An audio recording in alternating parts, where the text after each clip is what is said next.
Welcome back to the Daily Crisis. Today we're breaking down one of my favorite repackages in the new wave Atomic Mass Games has been putting out, and that box is the Xavier Student Affiliation Pack. This box has a variety of high damage dealing characters with some of the best defenses in the game, and some with the highest mobility. Today we'll be going over the characters in this box and reviewing them. We'll start with Bishop. Bishop is a 4-threat character with a 3-4-3 defensive stat line. These defenses aren't groundbreaking, but they're a bit misleading, as Bishop has an innate defensive power that buffs them significantly, which we'll go over soon. Bishop's first attack, XSE Blaster, is fantastic. The extra effect where any enemy targeted within range 3 gains the Incinerate special condition, regardless of the dice outcome, is very good. His Spender, Return with Interest, lets him put out a lot of damage all by himself when he's flush with power. It's a 5-cost Spender with Strength 7 and Range 2 area of effect. When you decide to use the attack, you can choose whether it's Physical, Energy, or Mystic, allowing you to target low defense numbers or turn off defensive superpowers that only trigger on certain attack types. You can put any extra power you have into the attack, increasing the number of dice you roll by 1 for each power spent. This Spender is super fun to use and really shows Bishop exploding all of his power. Absorbed Energy Conversion, Bishop's first superpower, is a good throw. Size 4 character throws are very good, meaning you'll be able to throw almost every character. Mutant Energy Absorption lets Bishop, for every wild he rolls in his defense roll, change a hit, critical result, or wild his opponent rolled into a blank. Not only does this mean you're effectively counting wilds as 2 successes on your defense dice, but you can also turn off an opponent's attack triggers if you flip their only wild to a blank or something similar. Bishop gains 1 power for each die he changes this way, which helps him generate more power. Overload is the major drawback of playing Bishop. During the cleanup phase, if he has 8 or more power, he takes a damage. This is to balance him being able to generate power so easily. I really like Bishop because he's got such a high ceiling to do big things. Colossus is the next character you get in this box. Colossus has been a character who has seen a crazy amount of buffs in his time in FCP, so let's get right into what he brings to the table. Colossus is another 4-threat character, with a very strong stat line of 4-3-3. He's got 6 stamina. His first attack is a 5-dice strike with a wild size 4 push. This is great for getting your enemies off points and gaining power. His Spender is X-Slam, a 3-cost 7-dice attack that after the attack is resolved, the defender gains stun, and it also has a wild size 4 throw. This is a very strong Spender, as stun is a nasty condition, and a size 4 throw is very strong. He's got a 3-power throw for size 3 terrain, and he's got one of the most dynamic superpowers out there, titled Big Brother. For 2 power, when an enemy character within range 4 of Colossus targets an allied character within range 2 of Colossus, Colossus becomes the target of the attack. Otherwise, after the attack is resolved, advance this character towards the attacking character short.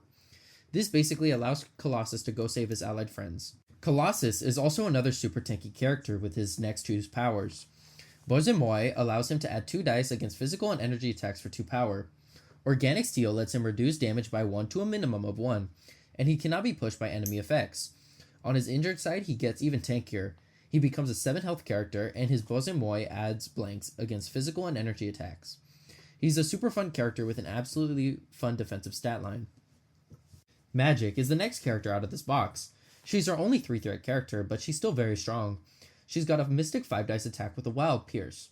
She also has a range 4 4-dice energy attack with a crit Wild Hex on it.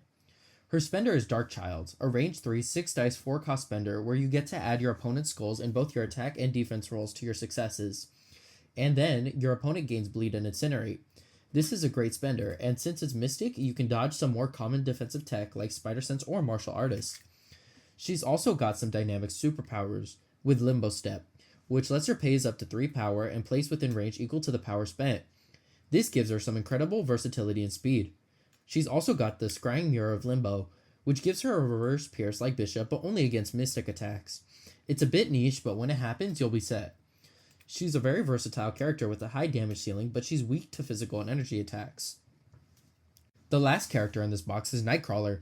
Nightcrawler is a 4-threat character with a 4 physical defense and 3 in each of his energy and mystic defenses, and 6 health on his healthy side. Teleporting Strike is Nightcrawler's first attack, and it's a great enabler for his whole kit. The basic numbers, range 3 and strength 5, aren't fantastic, but handing out stun condition for free as long as you stay outside of range 2 and deal damage is a very good way to slow down your opponent's heavy hitters. Brimstone Blitz, Nightcrawler Spender, starts at cost 1, range 2, strength 5 attack, but gains a die for every time Nightcrawler has been placed this turn. It's got a trigger that requires you to roll a hit and a crit result that allows you to make the same attack again, paying the cost. This makes him want to hit every crit hit trigger every time. You can have some massive spikes with Nightcrawler, but make sure to place as much as you can before using the spender. Bamf and Puff of Smoke are Nightcrawler's teleport ability. Bamf lets you spend 1 to 3 power for a 1 to 3 distance placed once per turn, just like Magik. Puff of Smoke lets you place Nightcrawler within range 2 of an opponent he's targeted with an attack. This is great for standing up his Brimstone Blitz attacks.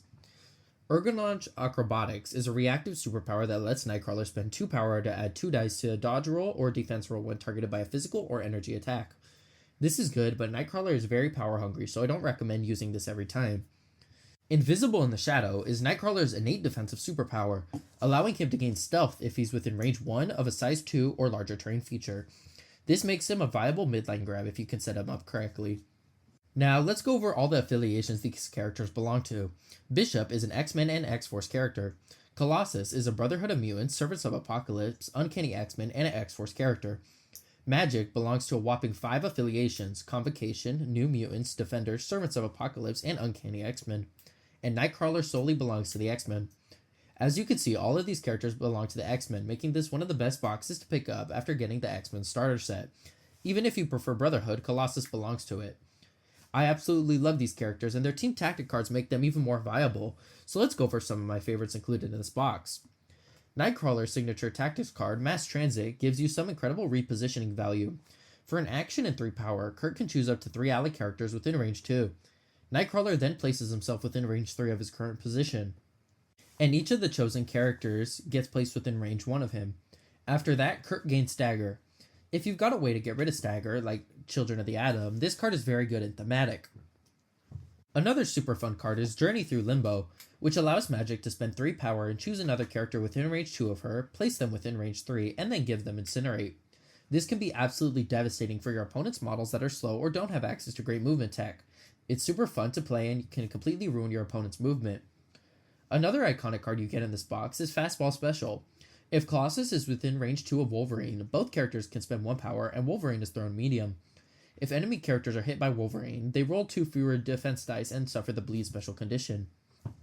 Now, let's talk about price. This box retails for $69.99 USD, which comes around to $17 per mini.